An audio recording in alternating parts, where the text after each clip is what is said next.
On a cold early Monday morning, the city of São Paulo was slowly waking up. The sound of the first cars echoed through the still empty streets, while the streetlights flickered, announcing the sunrise. However, on that morning, something else was awakening on the horizon. Something dark and disturbing, which would make the entire city hold its breath. The emergency call center phone rang at 5:45 a.m. On the other end of the line, a female voice, desperate, tried to stay calm while reporting what she had found. She was the housemaid of the renowned professional marksman, Gabriel Monteiro. "He's dead," were the words that echoed through the emergency center, freezing the operators for a brief moment. Gabriel Monteiro, one of the most accurate and respected marksmen in the country, was dead in his own home, with no visible clue as to how or why.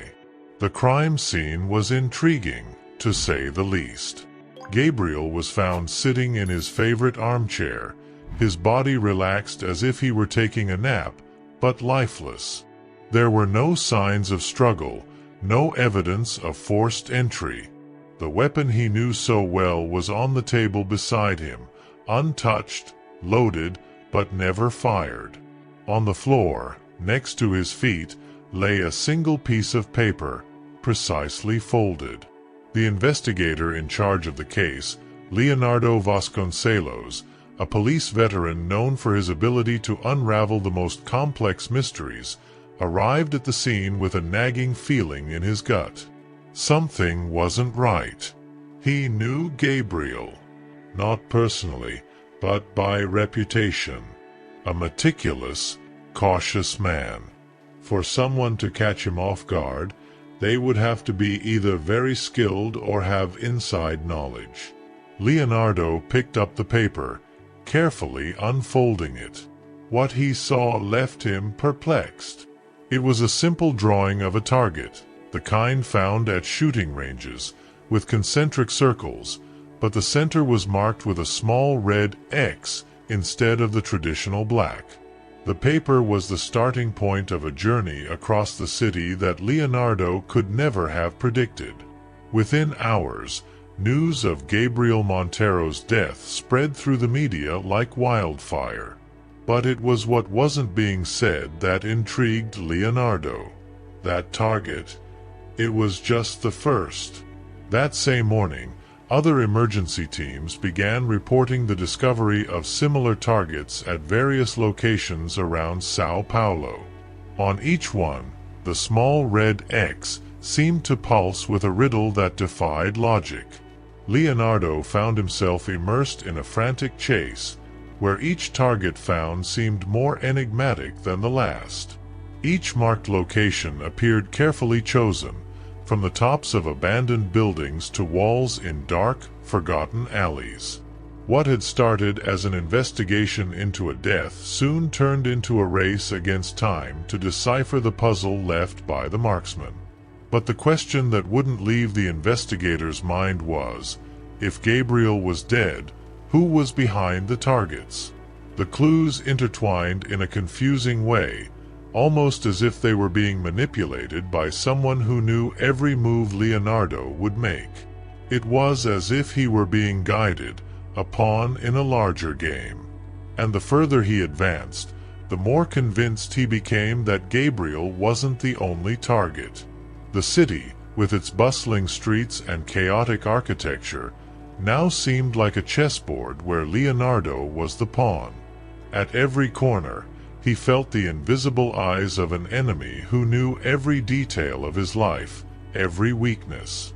And with each new target, the feeling that he was being hunted grew. What did Gabriel know? Who was he trying to find before being found? And, most importantly, why were the clues left exactly for Leonardo to follow? The investigator knew the answer was somewhere in the city's shadows, but finding it would be a deadly task. The invisible target was on the move, and now it wasn't just Gabriel Monteiro who was in danger. The early morning silence was soon replaced by the sound of sirens, mingling with the commotion of the press gathered in front of Gabriel Montero's house. Leonardo, already accustomed to the pressure of flashing cameras and microphones thrust in his direction, kept his gaze steady as he passed through the crowd, focused on the puzzle before him. He knew that every minute counted, and the key to solving this mystery lay in following the clues left for him. Back at the station, Leonardo spread the targets found across the table, observing each detail carefully. There was something more there, something he still couldn't see. The targets weren't placed randomly. They formed a pattern, a path. But where would that path lead him? As he reflected, a memory came to Leonardo's mind. Gabriel's fame was not limited to the world of shooting sports. He was a reserved man, but with a past shrouded in secrets. Rumors that he had worked for intelligence services, that he had a list of enemies few could imagine, began to echo in Leonardo's mind. What if Gabriel's death was connected to something bigger? Something he discovered and wasn't supposed to? Leonardo picked up the phone and began making calls. He needed more information about Gabriel, his past, his recent activities. While waiting for answers, he continued to study the targets. On one of them, he noticed a small difference in the line work, a slight deviation in the outer circle, almost imperceptible. It seemed insignificant, but in this game, he knew no detail was by chance. The analysis of the lines revealed something else. Each target had a slight tilt in relation to the cardinal points. The locations formed an arc, as if drawing a trajectory. But to where? Leonardo felt a chill as he realized that, if he followed the pattern, the next target would be near a landmark in the city. The Santa Ifigenia Viaduct. It was a symbolic place, both historically and strategically. From that point, a wide view of the city opened up, allowing one to observe almost all the previous targets. Could this be the shooter's final destination? Or just another piece of the puzzle? Leonardo decided to act quickly. He gathered his team and headed towards the viaduct. As he drove through the increasingly congested streets, his mind buzzed with possibilities. If he was right, what would he find there? Another target? Or something more? When they arrived at the Santa Ifigenia Viaduct, the scene was desolate, as if the city itself was holding its breath in anticipation of what was to come. Leonardo and his team walked carefully, observing every corner, every detail. And then, in the center of the viaduct, right in the middle of the passage, he saw it. Another target, larger than the previous ones, painted directly on the ground. But there was something different. In the center, instead of the small red X, there was a number 12. Leonardo looked around, trying to understand what it meant. 12 what? 12 targets? 12 hours? 12 victims? As he pondered, a voice echoed from the radio in his pocket. It was his intelligence contact. Leonardo, you need to hear this. We've just discovered that Gabriel was involved in a secret operation. He was protecting a list of 12 names. These names are connected to an international criminal network. And the most disturbing part, these 12 names correspond to targets of someone who is eliminating each one of them. Leonardo's blood ran cold. Gabriel wasn't the only victim. He was just the first. The invisible shooter was on the loose, and now Leonardo knew he needed to act fast. The list was at stake, and time was running out. As the city pulsed around him, Leonardo stared at the target on the ground, aware that he was about to plunge into an abyss of mystery and danger.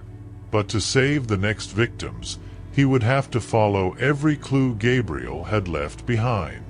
The real question was, could he reach the end before the invisible shooter did? The cold wind cut through the Santa Ifigenia viaduct as Leonardo tried to absorb the magnitude of the information he had just received. 12 names, 12 targets. And Gabriel was the first, the man who guarded the secrets of this deadly list. Now, it was Leonardo who held the thread of hope to prevent the next names from being crossed off the face of the earth. "We need to identify these names immediately," Leonardo ordered, his voice heavy with urgency. He knew every second counted. "I want information on each of them, where they are, who they are, and why they'd be on this list." As his team mobilized, Leonardo allowed himself a moment of introspection. The number 12, painted in the center of the target on the viaduct, was like an enigma, an invitation to a game of life and death. If Gabriel was trying to protect these people, then it was possible he had left more clues. The question echoing in his mind was, where? Leonardo got back in the car, driving back to the station while his mind reviewed every step taken so far. The pattern of the targets, Gabriel's death, the list of names. There was a connection still unrevealed, something he was missing. And then, like a lightning bolt, an idea struck him. Gabriel was a meticulous man, and if he were trying to communicate something, he would do it in a cryptic way, something only a mind trained to decipher codes would understand. Back at the station, Leonardo asked for all the targets found to be brought to his desk once more. As he examined them with renewed focus, something finally caught his attention. In each target, besides the central red X, there were tiny, almost invisible marks, like watermarks, distributed in specific points. They were like coordinates, or perhaps a code. Leonardo quickly connected to the police mapping system, inputting the points where the targets were found, following the pattern of the traces. At first, the map seemed chaotic, but then, as he overlaid the coordinates, something began to take shape. A line traced a path, like Ariadne's thread, leading Leonardo on a winding route through the city, passing by places that held special meaning for Gabriel. Old shooting ranges, clandestine meeting spots, even a modest apartment in a distant neighborhood that Gabriel used as a hideout. "This is it," Leonardo whispered to himself, his heart racing. He knew he had to follow this trail. But he couldn't do it alone. Assembling a small team, composed only of those he fully trusted, Leonardo set out for the first location marked on the map. It was an old warehouse where Gabriel used to train. The place had been abandoned for years, but as he entered, Leonardo felt a wave of familiarity, as if Gabriel was still there, watching, guiding. In the center of the warehouse, amidst the dust and silence, there was an old table. On it, a yellow envelope with Leonardo's name written in bold letters. His heart pounded as he opened the envelope. Inside, there was a single piece of paper with another list, but this time with precise coordinates and a message from Gabriel. "Leonardo, if you're reading this, then I've failed. But there's still time for you to save the others. Each of these coordinates leads to a location where the next victims can be found. Protect them. And remember, the real enemy is not who you think." The message ended with a signature, a small symbol that Leonardo recognized immediately. It was the emblem of an old Special Operations unit, a unit Gabriel had supposedly left years ago. But that symbol meant he had never really left, that he was still involved in something much bigger and more dangerous than anyone could have imagined. Leonardo looked at his team, the weight of responsibility clear in his eyes. We have to move fast. We don't have much time. The hunt had only just begun, and now he knew he wasn't just dealing with any shooter. He was up against a network of power and corruption, where every move he made could be his last. As they left the warehouse, Leonardo felt an increasing presence, an invisible shadow that seemed to follow them, always one step ahead. This game of cat and mouse was far from over, but now Leonardo had an advantage. He knew he was being watched, and he was prepared to turn the tables. The race against time continued, and the invisible target was closer than ever. The early morning wind blew with intensity, carrying with it a biting cold that seemed to anticipate the conclusion of a complex plot, where each piece was finally beginning to fall into place. Leonardo Vasconcelos, tired but determined, headed towards the last point marked on the map, aware that the truth was lurking, waiting to be revealed. Gabriel's coordinates led him to an isolated mansion in the hills north of the city, an old and imposing structure surrounded by tall trees that seemed to guard secrets from ages past. In the distance, the city lights shone like stars scattered across the horizon, a stark contrast to the darkness enveloping that place. As he approached, Leonardo felt a tension grow in his chest. He knew this was the decisive moment. He ordered his team to surround the area, but to proceed with caution. Something about that place deeply unsettled him, as if danger was lurking in every shadow, in every whisper of the wind. Inside the mansion, the silence was almost palpable. The creaking of old floorboards under his feet echoed through the empty corridors. Leonardo moved with precision, his gun in hand, every sense alert. He headed towards the main hall, where faint lights filtered through heavy curtains. In the center of the hall, a figure waited for him, sitting in a leather chair, as if knowing Leonardo would arrive there. "I knew you would come, Leonardo," said the deep, controlled voice as the figure slowly rose. It was a middle-aged man, with an imposing presence, dressed in dark elegance. His eyes, cold and calculating, observed Leonardo's every move. "You've gone farther than anyone else would have." "Who are you?" Leonardo asked, though he already had a suspicion. "Why did you do this?" The man smiled, a humorless smile, full of disdain. "My name is irrelevant. What matters is the cause I fight for." Gabriel tried to stop us, but he underestimated how far we're willing to go. He was an obstacle, just like all the others on the list. Targets that needed to be eliminated so something bigger could thrive. "A network of corruption?" Leonardo asked, his voice firm. "All this to protect criminals?" The man shook his head, as if the truth was much more complex. "It's not about common corruption, Leonardo. It's about power. Absolute power over those who believe they are in control."